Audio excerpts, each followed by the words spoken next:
don't think any of King Charles's reign will be dominated by the Sussexes. I think they are an irrelevance. Hello and welcome to Off Script. My name is Stephen Edginton. Is the coronation going to plan? Will King Charles's reign be overshadowed by the Duke and Duchess of Sussex? And are Brits still interested in the monarchy? To discuss, I'm joined by the esteemed historian and journalist Simon Heffer in his lovely garden in Essex. Thank you so much, Simon, for joining us. Very nice to see you. The historian David Starkey says that the coronation is going all wrong. He says that the monarchy has not explained what the point and significance of the coronation is to the British public, and it has become trivialised. Do you agree? I have the highest regard for David Starkey, who's a brilliant historian of Tudor England. We don't know the coronation is going wrong because it hasn't happened yet. It may be, if we were having this conversation in a couple of days' time, we'd be able to take a view. I don't know. I mean, David also was probably very, very young in 1953. I wasn't born. I don't know how far the late Queen or the royal family at the time or the government explained the coronation to the people of Britain then. I think everybody just simply intuitively knows that a coronation is the sacred moment where a king officially becomes king in the eyes of God. Don't forget that King Charles is also Supreme Governor of the Church of England, defender of the faith, and this is the moment of the established church putting its hand on his shoulder, metaphorically and literally, and saying, "You are now king." And I think people know that. I think people know that it's the rite of passage, it's the ceremonial induction. You know, we have many republics around the world that we take a close interest in. We've seen the inaugurations of endless American presidents over the years. I think we know that this is like an inauguration, if you have to have a comparison, and that once it's over, it's business as usual. Do you think that Charles has scrapped too much tradition in terms of the coronation ceremony? Now, we know that, for example, not as many people have to pledge homage to him, only I think William has to do that. And perhaps there have been other tweaks where he's gone too far away from tradition. Well, it used to be the case that the senior peer in each degree, so the oldest peerage among the dukedoms, the marquisate, the earldoms, the viscountcies and the baronies, that they all had to go and, as you say, pay homage to him. And all that reflects is that since 1953 the hereditary peerage has been downgraded and diminished in the House of Lords. In 1953 every peer who sat in the House of Lords was a hereditary peer. Now there are only 92 of them, and they don't sit there by right, they sit there by election. So that's simply reflecting that. I think it's a pity that the people who run this country in large quantities aren't all going. It's a shame that there aren't, all 800 sitting peers there, all 650 members of Parliament, because they are the people who run the King's government and who run Parliament. And we're told this is because of health and safety considerations. I think there were 8,000 people at the 1953 coronation, only just over 2,000 I think at this one. And they've wanted to make room for what is now called a community leader. I'm not entirely clear what a community leader is, but there you are. We'll doubtless find out when we see who turns up. But I don't know that it's health and safety that's stopped this happening. They could have been erecting great stands in the Abbey for the last few months. I think it's that the King doesn't want to be seen to be extravagant and spending lots of money. And there will be, I'm sure, enough ritual and solemnity and colour in the coronation from the moment he gets in his coach to go to the Abbey to the moment he is actually crowned, that will make people see that it's still a very traditional ceremony, and one that dates back in this form and in that building to, I think, Christmas Day 1066, when William the Conqueror was crowned. Why are coronations significant? If you're just an ordinary Brit going about your life, why is this an important moment for the country? It's an important moment for the country because it is the official ceremony that marks the beginning of the reign.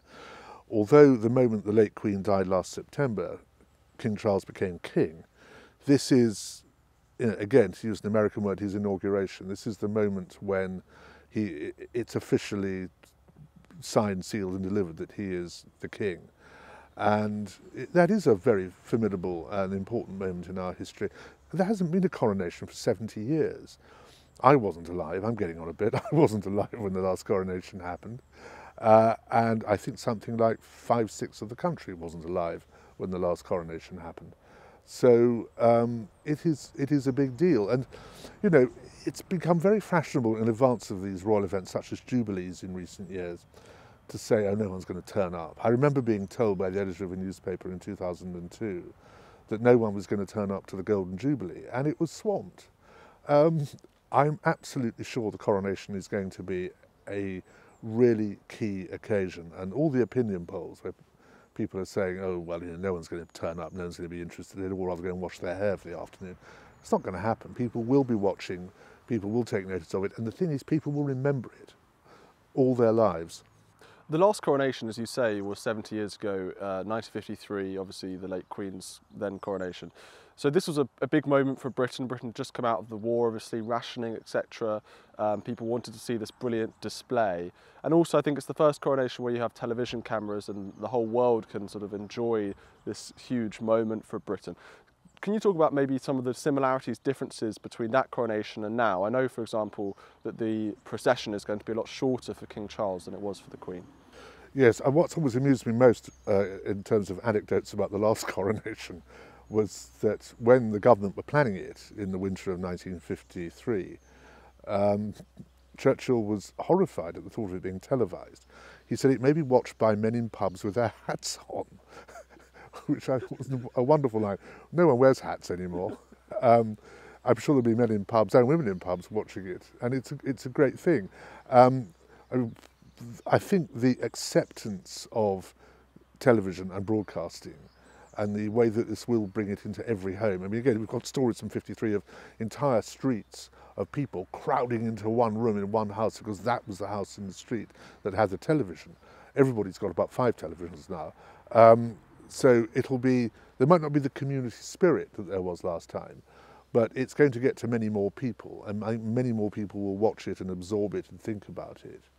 And it's a, you know, it will be a moment to reflect what it means to live in a monarchy as opposed to a republic.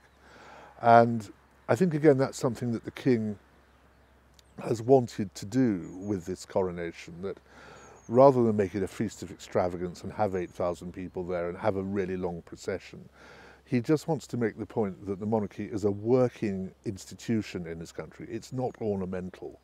It may have ornamental aspects to it, but it's a functioning act of duty and service to the country. And this, I think, is what he's trying to achieve in this coronation. I think they don't want people to turn around on Monday morning and say, God, that was an extremely extravagant splurge of money we haven't got. And of course, there's a very good comparison with 1953 in that we were 8 years from a war that had virtually bankrupted us. I mean, it had almost literally bankrupted us. And we're now 3 years after a pandemic that's almost bankrupted us again. And there is a shortage of money. It was regarded in 1953 as a great way of cheering people up. And of course, the war was much worse than the pandemic. Even if you didn't lose somebody in the war, it was the second such event in 25 years. And it was pretty horrible. People got bombed, their houses got destroyed. And there was a lot more reason to want to cheer people up than just after a very nasty disease going around. So we've talked about the last coronation, but there have obviously been many, many coronations in the last 1,000 years. Perhaps you can mention some of the most significant and important coronations in British history. It's really about English history to start with, because we only became Great Britain with the active unit in 1707. And the crowns, of course, had unified in 1603. I suppose we start with William the Conqueror on Christmas Day, 1066, in Westminster Abbey. His coronation signifies that he is in charge now, that the Normans are our masters, and they've taken us over. The next big coronation, I suppose, after 1485, Henry VII, when he wins the Battle of Bosworth, defeats Richard III, kills him, and the Tudors are on the throne, and that reorientates the whole of English life, not least because his son, Henry VIII, decides to get rid of the Roman Catholic Church in England and found the Church of England in 1534. The next important coronation would be 1660. We'd had a civil war, we'd had a king with his head cut off in 1649. His son, Charles II, was restored to the throne, and so that signalled not just a new reign, but a whole new era. The arrival of a new dynasty is always important, and of course the Stuart dynasty ran out with the death of Queen Anne in 1714, and so the coronation, I think in 1715, of George I was hugely significant. The Hanoverians are on the throne. It's their descendants, the direct descendants, that still rule us, if you like. And the king didn't speak a word of English. He was a Germanophone. That's why we got a prime minister for the first time in 1721, because the king couldn't conduct his own government. He didn't speak the language. So that coronation was important because that was a real change of direction for the country. I suppose the only one since it's been really significant was 1902, oddly enough, which was Edward VII's coronation. He had been dismissed by his mother as a wastrel. Queen Victoria thought he was very much not up to the job. And she died in January 1901. His coronation was set for June 1902. And he spent those intervening 18 months really working hard to win the confidence of his people and of his ministers, and had succeeded.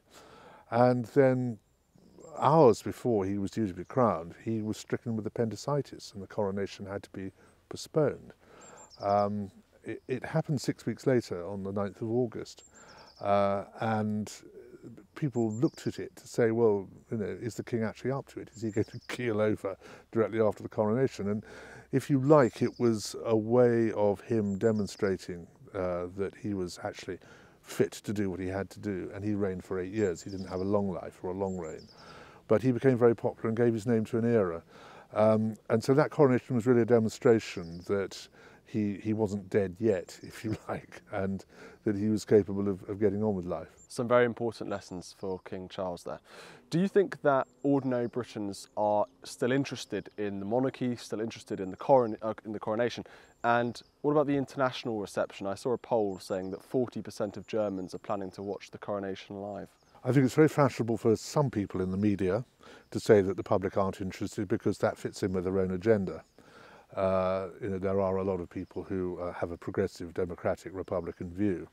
I think most people in this country are very glad we have a monarchy, not just because of the record of service of the late Queen, but because we've been through a very difficult time politically in the last 2 or 3 years, with, first of all, one government going down, you know, losing 56 of its members, resigning because they couldn't cope with the dishonesty and incompetence of the Prime Minister.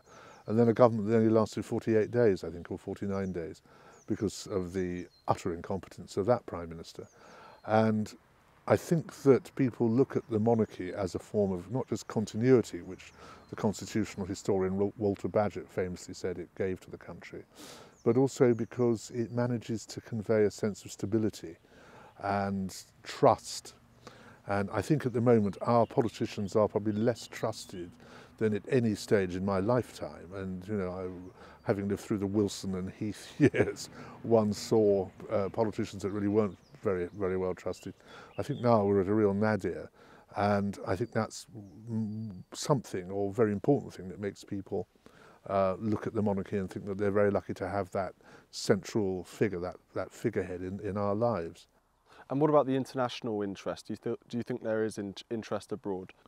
Oh, there's huge interest abroad. Our American cousins are immensely interested in our monarchy. I've always been impressed when I've been to America, and I've been there many times, to hear people talk about the Queen in the old days as if she was their Queen, which is rather flattering, because as far as they were concerned, there was only one Queen, and it was her. Of course, there are several other Queens knocking around Europe. The Germans used to call her Die Königin, the Queen, as if she was their Queen. Of course, she's largely of German descent. Her mother was Scottish, but on her father's side, the royal house is largely German. And it's no surprise to hear that such large numbers of Germans are planning to watch the coronation. Of course, the King had a really successful trip to Germany in March, and went down extraordinarily well, not just because he's actually very good at getting on with other heads of state and heads of government, but he does speak German, and he capitalised on his interest in the country, his German heritage, his ability to speak the language. Made a tremendous impression there. And you see, that's something I find it very hard to imagine a Prime Minister doing, even if that Prime Minister spoke German. We live in an era of protest. I think recently we saw the grand national attempt to be stormed by these animal rights protesters, obviously Extinction Rebellion, disrupting all sorts of events. And these people, obviously we've got Republicans as well, Republican protesters. There may be some protests at the coronation. Are you worried about troublemakers? I'm not remotely worried about troublemakers. Look, there's always a few people who are against the established order. I mean, going back to the Civil War, there were diggers and levellers and fifth monarchists. I mean, there were people who didn't want any sort of terrestrial royalty to be in charge of them. And these people's apostolic descendants are still in this country today. We live in a free society, we live in a democracy. If people don't like the monarchy, they have a perfect right to say so. I mean, I heard on the BBC the other day extensive interviews with these people, which I presume was the BBC fulfilling its duty to be impartial. What one shouldn't conclude from that is that there are a lot of them, because there aren't. They are a very small minority. And I think the King is well aware that he reigns by consent, and that his son and his grandson in their time will reign by consent. And it's one reason why he behaves, I think, in a very responsible and restrained way. Now I have to ask about them because they are the sort of elephant in the room, as it were, of the royal family. The Duke and Duchess of Sussex. Now we know that Harry is going to attend the coronation, but his wife Meghan will not. Was that the correct decision? I think it was. She is a distraction. She clearly doesn't understand the British royal family. She has grown up, it seems, in some sort of cocoon where everything is about her. This is a very rare occasion that's not going to be about her. Of course he should be there because he's the King's son, even if he doesn't do royal duties. You would expect him to be present at this landmark event in his father's life. And I think it was a very good idea not to bring her. I think had they both come, she would have done all she could to seize the stage and become the centre of attention. And I think it would have been very embarrassing. I think after their book, which has now been, or his book, which has been received as a protracted whinge and an exercise in monumental self-pity of the sort that our fellow countrymen and women don't really appreciate, I think if he had come here, he could well have ended up being booed in the street or just ignored. With her, as it is, it'll be interesting to see what reception he gets. I'm sure he's got some fans here who will applaud. I think most people would just stand and look at him. Do you think she's a bit jealous of the attention? I don't know. I can't read her mind. I mean, she's beyond my comprehension, to be honest with you. Certainly she is somebody who likes to have lots of attention. And again, the coronation is not all about her. I think she couldn't understand, I think she fundamentally couldn't understand why her husband was deemed under our constitution to be less significant than his brother. Because in ordinary families, all brothers and sisters are the same. But then not all brothers and sisters have a throne to inherit at some stage. And I think it's amazing because most Americans I've known are intelligent people and they get this. They understand that we do things differently from them. I'm not saying we do it better than them, but we do it differently. And they understand how it works. She appears to be utterly incapable of grasping how it works. And I think that's largely because it's not about her. Well, the very nature of hierarchy and an inherent hierarchy is probably anathema to her entire worldview, one suspects, and many people's worldviews. How much of King Charles's reign do you think will be dominated by the Sussexes? I don't think any of King Charles's reign will be dominated by the Sussexes. I think they are irrelevant. They really are. What about if they keep coming up with accusations and doing podcasts and doing Netflix series and things like this? Well, it's little boy crying wolf, isn't it? I mean, look, the one big effluvium, if you like, that they pumped out last winter of the Netflix series and the book just nauseated people. I mean, how much more of it do people want? I mean, most people will be very glad never to set eyes on them again. This, I think they've realised this. I think their publicists or their advisors have told them this, which is why she went off the map for months afterwards, because she knew it had backfired.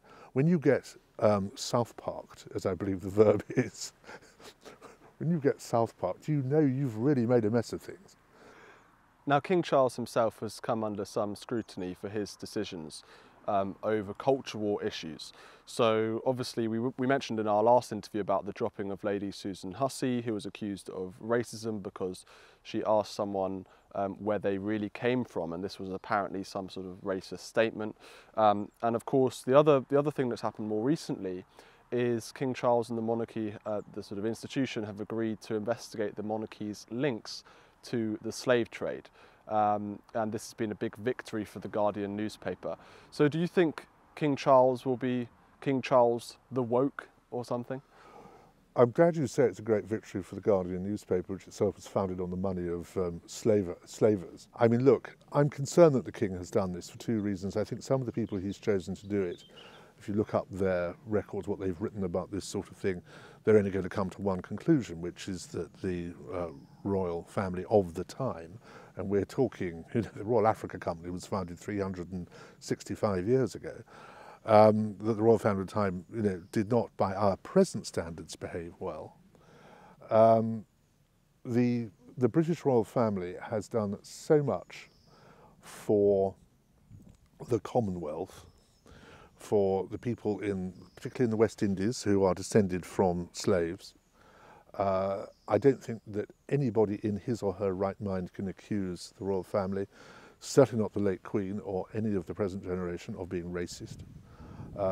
Black people in the Commonwealth have always been treated in modern times as the equals of white people and everybody else, as it should be. And I think the King is trying to overcompensate. I don't know what he's going to do when this report comes in. If this report comes in and says we all behaved terribly, what's he going to do? Give Windsor Castle to Barbados? I mean, I'm not being flippant. I don't know where we start. I know individuals who are given money. Well, maybe the Crown can offer to do some building or found some charities in the West Indies. That might be a good idea. Maybe that's what they deserve.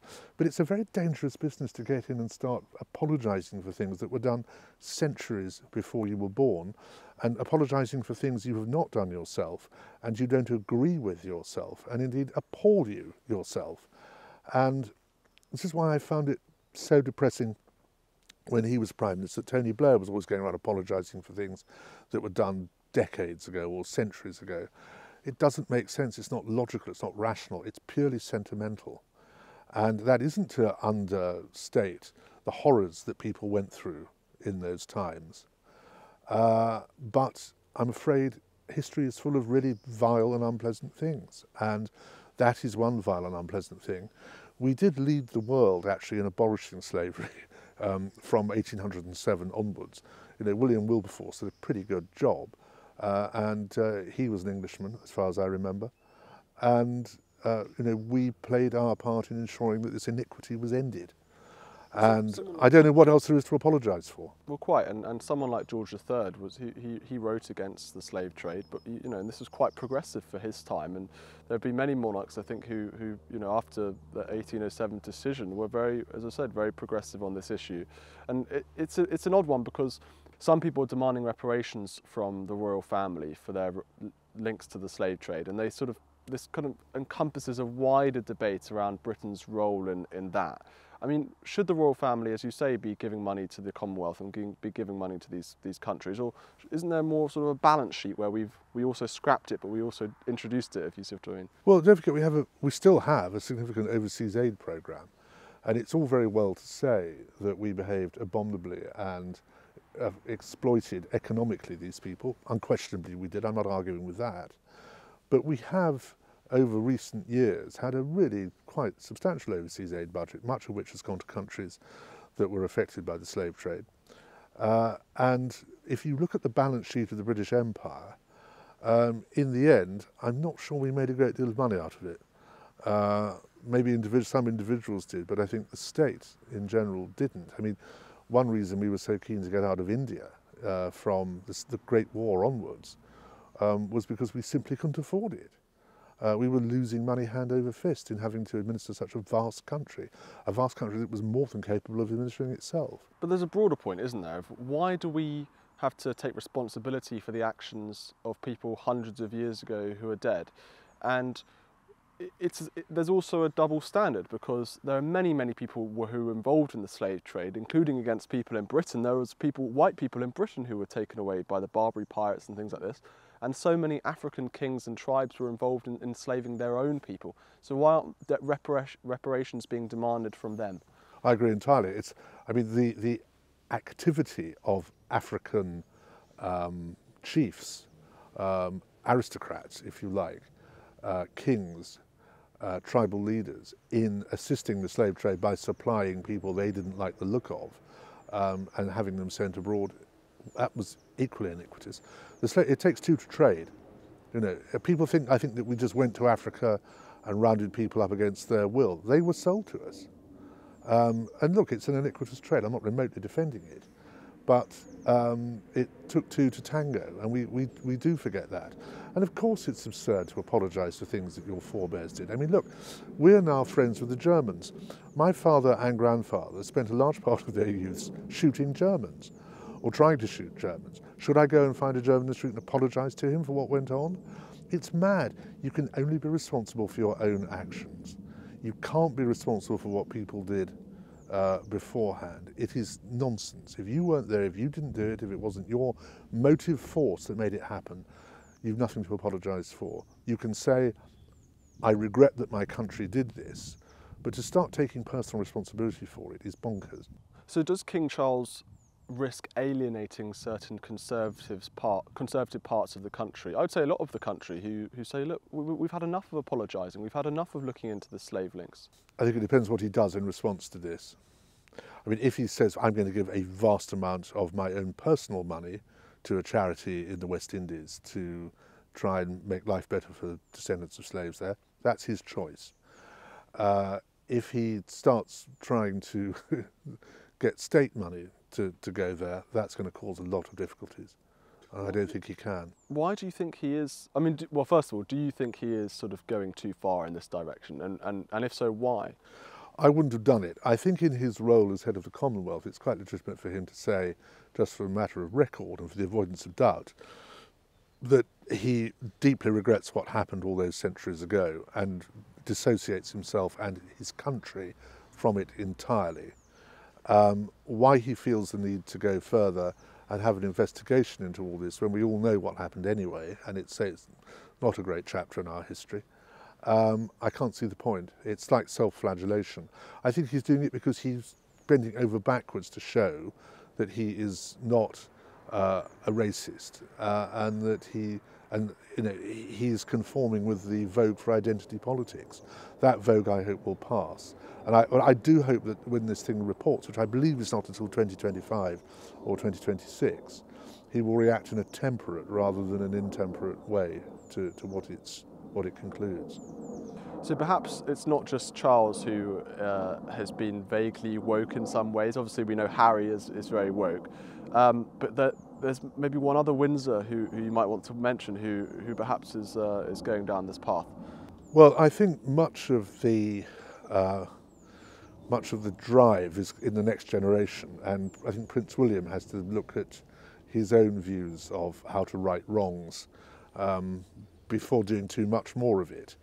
He disowned his godmother, Lady Susan Hussey, more or less on the spot, without taking account of what she said and what she was trying to say, and giving no credit to her for being a thoroughly decent woman, who meant no offence at all to the woman she spoke to, and who is certainly, there's no evidence of her being a racist. And I thought he's sold her short very rapidly, and it was a very bad thing for him to do. But also, this is the man who wanted all the ivory in the royal collection to be burned, even though the elephants that it came from, or the rhinoceroses it came from, were dead hundreds of years ago in many cases. The idea of people sort of going into the royal palaces and smashing up pianos and putting them on the fire because they've got ivory keys is just nonsense, or chess sets or other ornaments. And I'm told by someone who says he knows what's going on, that the King has said to Prince William, this is not sensible. Let's oppose the ivory trade now. Let's not allow the trafficking of ivory now because it's very bad for the environment in Africa and India. But let's not just pointlessly destroy things that happened years ago. Again, it does seem to be a feature of wokeness to try and erase unpleasant bits of history and to continually grovel about them. And we don't get anywhere by doing that. The thing now is, how do you behave at the moment, whether it's towards black people or whether it's towards poor old elephants roaming around Africa. It's not what you did in the past. We can't undo that. We can't change it. All we can do is regret it. Let's talk about another coronation controversy. Now, on the invitations to the coronation, there was all these images. I don't know if you saw the invitation, but it was very packed with lots of flowers and things like this. And there was this image of the Green Man. Now, the debates around the Green Man are interesting. Some people say it's a pagan symbol. Some people say it's a Christian symbol. It's been used in Christian churches for a long time. Do you think it was right that King Charles used the pagan Green Man on this invitation? Well, you say the pagan Green Man. Is he pagan? Yes, he may have been pagan. But as you say, he was also adopted by the Christian church. Look, you and I are talking in a part of East Anglia that has a number of villages I can think of around here with pubs called the Green Man. It's a part of English iconography, if you like. Why shouldn't he be iconographical about his own country on his coronation invitation? I think it's insane to do it, also to oppose it. Also, he is a great environmentalist. He's very close to the earth. This is a man who we're told talks to trees and plants. Good luck to him. If he wants to bring out that side of his character and personality in his coronation invitation, I couldn't care less, to be honest with you. I think good luck to him.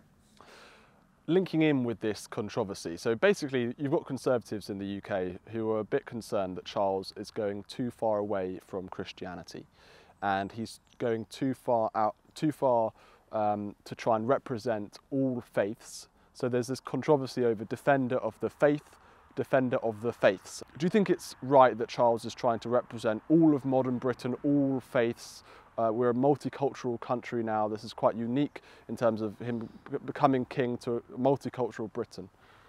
I never know what the word multicultural means. As far as I can see, we're a monocultural society that quite correctly tolerates the expression of the cultures of others. Most people in this country are from what we used to call the indigenous population. I don't know that we yet know exactly what he's going to say in the coronation service. He is defender of the faith by dint of being Supreme Governor of the Church of England. I think it's quite right that he wants to show respect to other religions. I think religion is generally, although I'm an atheist, I think religion is generally a good thing. I think it helps bring decency and order to society, whether it's Christianity, Hinduism, Judaism, whatever else. And those people who practice those faiths are quite numerous now in our country. And if they wish to live in our country, then our king has to represent them. And he's their king as much as he's my king or your king. And I think it's quite in order for him to say that he will protect their right to exercise their religious beliefs.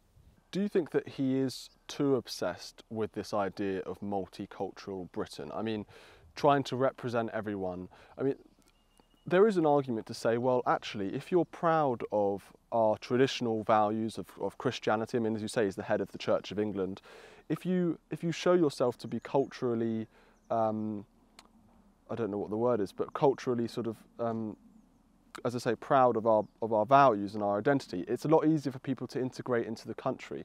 And if you come from, other places from around the world, having a country with a proud and strong identity, it's almost easier to come in and see that and respect that. Yes, we must take it easy for people who come here to integrate, and that's why I rather approve of the citizenship ceremonies and and tests that people have to take now, which of course was not the case in 1953. And I think you're absolutely right to say that if you make it easy to integrate, then we are more likely to have a peaceful and homogenous society where everybody gets on with everybody else. As for the King's regard for multiculturalism, well, again, it depends what he thinks he means by multiculturalism. As I say, I may be very eccentric in saying this, but I think I live in a society that is predominantly governed by Christian values. The Parliament that rules us still says prayers every afternoon when it meets. The King is Supreme Governor of the Church of England. I am an atheist, but I accept that and I don't mind it. To me, it seems an entirely harmless and indeed rather good way of regulating things. But he doesn't want to exclude anybody. And I think as monarch, he can't be seen to exclude anybody who is part of the citizenry of his country. That doesn't mean that you put it on an equal footing with the established church or the Christian faith. And it can't be on an equal footing in terms of numbers, because there aren't that many people who practice these other religions. But it is important that they are all treated equally and are all allowed to express themselves and to express their religions. And most people do that in a very peaceful and inoffensive way. And I think that's a very good thing. In the Heffer household, there is a word that I imagine is quite a dirty word, and that is modernisation.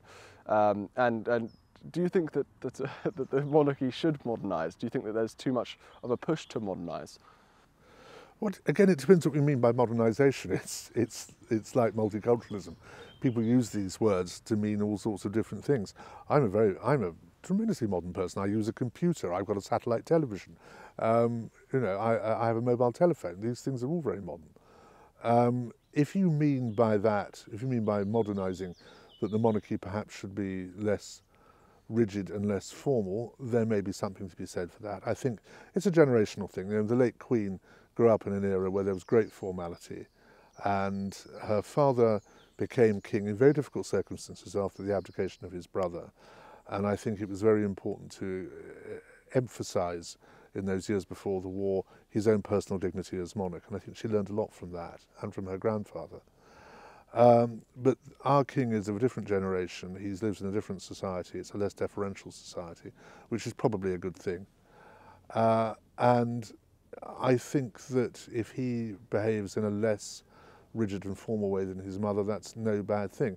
I think also, by the way, he's encouraged to do so by Queen Camilla, who is a very relaxed, easygoing, outgoing, gregarious person, very, very good with people.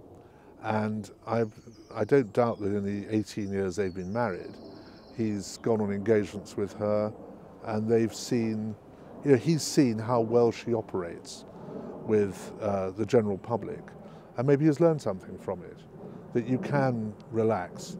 Everybody who I know who knows the king well says to me he really does care about people, he really is interested in people, and I think that's absolutely true. You've only got to see all the work he did for the Prince's Trust to help disadvantaged young people. He's very interested in young people because they're about the future of this country. You've only got to look at that and look at the care he takes when he goes abroad, not just with people from the Commonwealth, but with people from other countries. And again, I refer to his brilliant performance in Germany. There's a lot to be said just for getting on with people and taking an interest in them, not standing too much on your dignity, not standing too much on ceremony. There has to be a certain amount of dignity and a certain amount of ceremony because he is head of state. Nobody wants their head of state to be, a tramp, if you like, and he certainly isn't. Shall we just briefly talk about Queen Camilla, because this coronation ceremony is a chance for Britain to really see this new queen, and to show her off, and this is a good chance for perhaps for her to sort of almost relaunch herself in the eyes of Brits, because she had a very tough time in the media throughout, with the Princess Diana controversy and everything else, and perhaps this is a good opportunity for a sort of clean break and a fresh start. I don't think she needs a clean break or a fresh start, and she doesn't need a relaunch. I think that happened years ago. I think the public worked out pretty quickly after she married the then Prince of Wales that she was actually a rather good person and a good sort. And she's done a hell of a lot of work for this country and for the monarchy since then, and goes down universally really well wherever she goes. She had a very good pandemic, if you can have such a thing. You know, she was visible. Of course, the king got COVID, and you know, she became the public face of him for that period, and they obeyed all the rules and regulations that the rest of us had to obey, and that of course the Prime Minister at the time decided not to obey. And I think won a great deal of respect and regard for that. She set up this thing called the Queen's Reading Room, as it's now known, to get people in lockdown to start reading books. And that's an ongoing project that's going to continue for years to come. And so she doesn't need a relaunch. She's established herself. There was a lot of sentimentality about the late Princess of Wales. People who understood in anybody else that marriages go wrong refused to accept it in the case of this marriage. I'm not saying that the then Prince of Wales behaved brilliantly. He probably didn't. But it's over. It's in the past. It's another of those things that we just need to put behind us. And I think as a society we have put it behind us. I think she has long been accepted, long been welcomed, and it's quite the right thing to do because she is very, very good at what she does. Talking about things that we might want to put behind us. Now, we mentioned, again, in the first interview we did on the monarchy, about Mr. Enoch Powell, one of those fantastic conservative figures from the 20th century, and he was very much against the Commonwealth. And there's been more contemporary arguments surrounding King Charles's role with the Commonwealth from certain groups of conservatives who say that King Charles should act more as a Scandinavian king, more as a provincial king. He should focus on Britain, he should focus on the environment, he should focus on his fantastic campaigns in architecture and everything else. But the Commonwealth, it's time to put it behind us, it's time to focus on ourselves, put the empire away, and it's time to really put Britain at the heart of it, at the heart of the monarchy. Okay, well, as you know, I was Enoch Powell's official biographer, so I discussed this with him in great depth. And Enoch's view was that the Commonwealth was a sort of comfort blanket to which we could huddle in to recover from the fact that we'd lost an empire. And he just saw it as a pointless act of sentimentality. I think he was slightly wrong about that. We do have links of blood and history with many countries around the world because our king, our queen at different times, either still does reign over them or did reign over them. And there are links of language, there are links of culture, and it makes sense to keep them going. The king himself, I think, said at the Commonwealth Day service this year that we're all bound together by shared values. I think that's true. And I think the king sincerely believes that the Commonwealth does a lot of good in the world, and I think he's right about that. As with the fact he reigns by consent, he's head of the Commonwealth by consent. And if the Commonwealth suddenly has a heads of government meeting where they decide they've had enough of him and they want to form their own club and call it something different, that's entirely up to them. And there's nothing he can do to stop it as a constitutional monarch. So I don't think he needs to abandon them. I think he believes in it very strongly, not least because he sees it as a great legacy of his late mother. And I think it's absolutely fine for him to carry on until such time, if it comes, that they say, we're not interested. They may, when the time comes, when he dies, say to King William, well, actually, we're still going to have a Commonwealth, but we don't see why you or member of your family should be in charge of it. You know, we've got a perfectly good retired president of Kenya or Barbados who could do the job just as well, and that's their prerogative. But inevitably, because he is based in the United Kingdom and this is the origin of that association, he will be giving much more attention to what goes on here than he will abroad.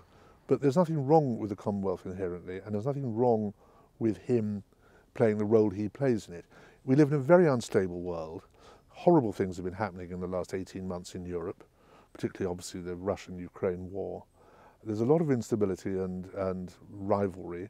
We've got individual countries cracking up. Look what's happening in France at the moment. Look at the divisions and polarity in America, which is quite terrifying given that they are our main ally. I think any international body that pulls together and actually gets on well with each other is a good thing. And that's what the Commonwealth is and does at the moment.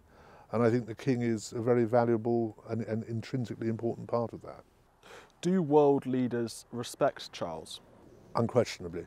He's known most of them for years. He's known most of them since they were relatively junior politicians in their own countries, because he's visited these places so much. I mean, he may only, I think, have made 8 or 9 official visits to France, but he's been to France about 40 times. He's been to Germany 40 or 50 times. So he knows these people and knows them well. And when they see him, they know that he's had a long apprenticeship. They know he's been at the highest echelons of public life for longer than many of them have been alive. So they do respect him and they do like him. And he is a very, very good diplomat. He has never done anything to disoblige any foreign country or to make himself disagreeable to them. Do you think that with the massive interest in places like Germany and France in the monarchy and in the coronation, that they're a bit jealous of our king? I mean, you know, I can imagine hundreds of thousands of Germans today desperate for their Kaiser back, or the French trying to restore someone to their fantastic role of the emperor or something. Well, you know, if the Germans want to put the Hohenzollerns back on the throne, that's up to them. That's their prerogative. The Hohenzollerns there, I'm sure they'd be willing to help. I'm sure the Habsburgs would be willing to go and sit back on the Holy Roman Imperial throne in Vienna. Charles could be the elector of Hanover again. Charles could be the elector of Hanover. I think there is one, actually. I think because of Salic law, it went down a male line and knocked through Queen Victoria into the female line. So yes, I mean, I think there are 3 different pretenders to the French throne. There's an Orleaniste, a Bourbon, and a Bonapartiste, and they can have a fight between themselves about which one does it. I happen to think monarchy is a good way of running things because of all the old arguments: stability, continuity, sense of duty, sense of service, sense of example, being above politics. And I don't know who we replace the king with as head of state. People say David Attenborough. Well, I wish him the longest possible life, but he is 96, I think nearly 97.